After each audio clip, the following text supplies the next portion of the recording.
সম্পাদক লগতে বিষয়ববীয়া আৰু আজিৰ এইখন কাৰ্যসূচী অৰ্থাৎ মুকলি সভাৰ লগতে চেমনীয়া প্ৰতিযোগিতাৰ কেছেট গীতৰ অনুষ্ঠানত আমন্ত্ৰিত হিচাপে অৰ্থাৎ মুখ্য অতিথি হিচাপে উপস্থিত থাকিব পৰা সন্মানীয় স্বনামধন্য দাদা ভোলানাথ ৰাভাদেৱ আৰু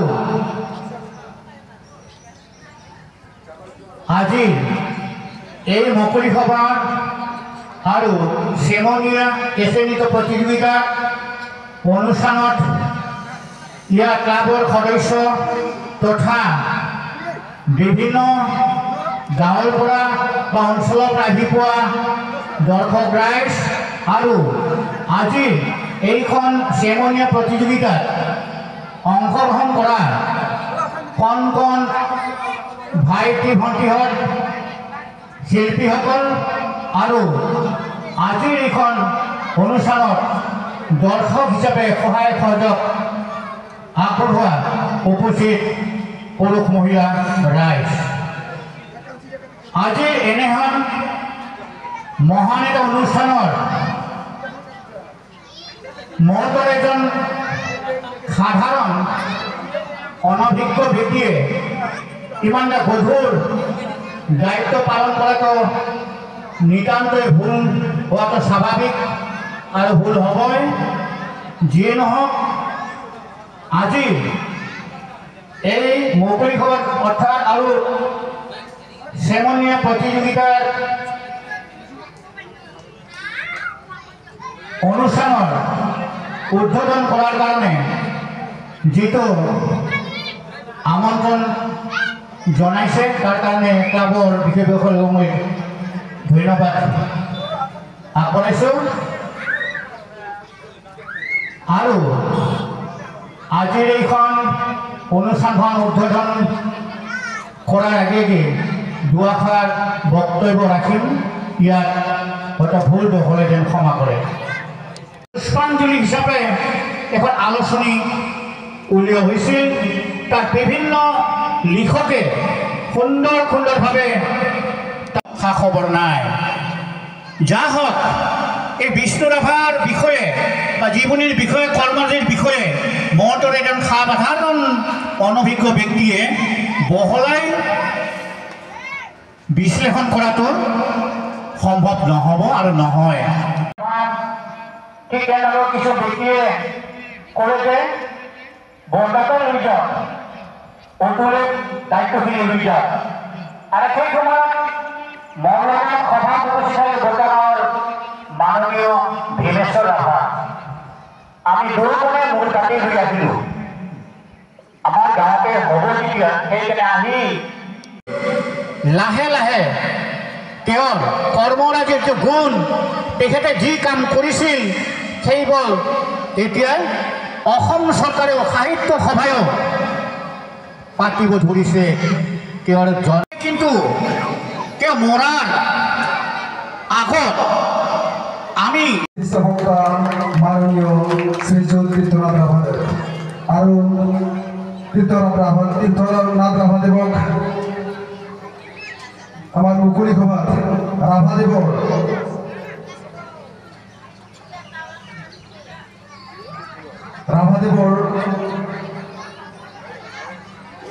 ৰাভাদেৱৰ জীৱনীৰ সংগীত দিশত তেওঁক বক্তৃতা দাঙি ধৰিবৰ কাৰণে অনুৰোধ জনাইছোঁ।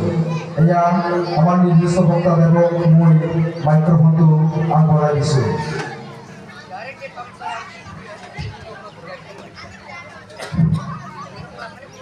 ধন্যবাদ। মই আগতীয়াকে জনাইছোঁ, মই বক্তাৰ মানুহ নহয় দেই। মই ছাইডত থাকি অলপ কিবা পাৰিলে কথা কোৱা নাইবা সহায় কৰা মানুহে। যিয়ে নহওক, মোক আজি যিটো দায়িত্বত আগবঢ়াইছে, দায়িত্ব অৰ্পণ কৰিছে, সেইখিনিক মই জাষ্ট কাৰ্যসূচী ৰূপায়ণাৰ্থে মই ক'বলৈ ঠিক দিছোঁ শ্ৰদ্ধাৰ বৰডাক বিষ্ণু ৰাভা ক্লাবৰ 38তম স্বৰ্গীয় কলাগুৰু বিষ্ণুপ্ৰসাদ ৰাভাদেৱৰ স্মৃতি দিৱসৰ আজি মুকলি সভাৰ সন্মানীয় সভাপতি মহাশয়, আজিৰ সভাত উপস্থিত হৈ সভাখন উদ্বোধন কৰা সন্মানীয় উদ্বোধক ডাঙৰীয়া মাননীয় অতুল ৰংকদেৱ, আমাৰ মাজত উপস্থিত থাকিব পৰা মুখ্য অতিথি হিচাপে উপস্থিত থকা মোৰ শ্ৰদ্ধাৰ শিক্ষাগুৰু সন্মানীয় শ্ৰীযুত ভোলানাথ ৰাভাদেৱ, আজিৰ সভাত উপস্থিত থকা বিভিন্ন দায়িত্বত থকা সন্মানীয় ব্যক্তিসকল, সভাৰ তথা মঞ্চৰ সন্মুখত ৰুই থকা বা আসনত বহি থকা বিভিন্ন প্ৰান্তৰ পৰা আহি যোগদান কৰা সন্মানীয় ৰাইজ, লগতে আজিৰ এই অনুষ্ঠানটি আয়োজন কৰাৰ সন্মানীয় উদ্যোক্তাসকল, মই দীঘলীয়া কৰিব বিচৰা নাই। যিয়ে নহওক আজি এই অনুষ্ঠানখন কিয় পতা হৈছে বা পাতিবলগীয়া হৈছে বা কিয় এনেধৰণৰ অনুষ্ঠান কৰা হৈছে সেইখিনি আপোনালোকে নিশ্চয় অলপ আগতে জানিব পাৰিলে। মাননীয় উদ্বোধক দেৱে গোটেই বৃত্তান্ত দাঙি ধৰিলে। একচুৱেলি স্বৰ্গীয় কলাগুৰু ৰাভাদেৱৰ মৃত্যু বাৰ্ষিকীটো আজি এই বাৰ্ষিকীলৈ 55তম হয়, কিন্তু আমি দেখিছোঁ আমাৰ এই ক্লাবে 38তমহে লিখিছে, আৰু এইটো কিয় কাৰণে লিখিলে, কিয় কাৰণে এনেকুৱা হ'ল, এইখিনি আপোনালোকক সুন্দৰভাৱে উদ্বোধক ডাঙৰীয়ে বৰ্ণনা দিলে। তো যিয়ে নহওক তথাপি মই অলপমান চমুকৈ ক'ব বিচাৰিছোঁ,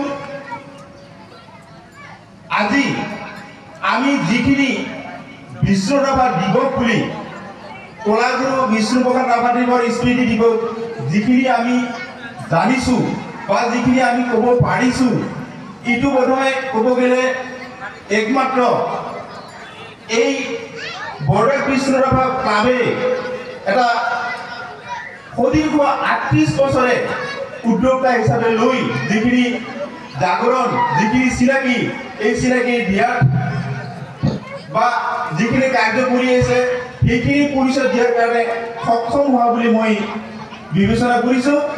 নহ'লে হয়তোবা আমি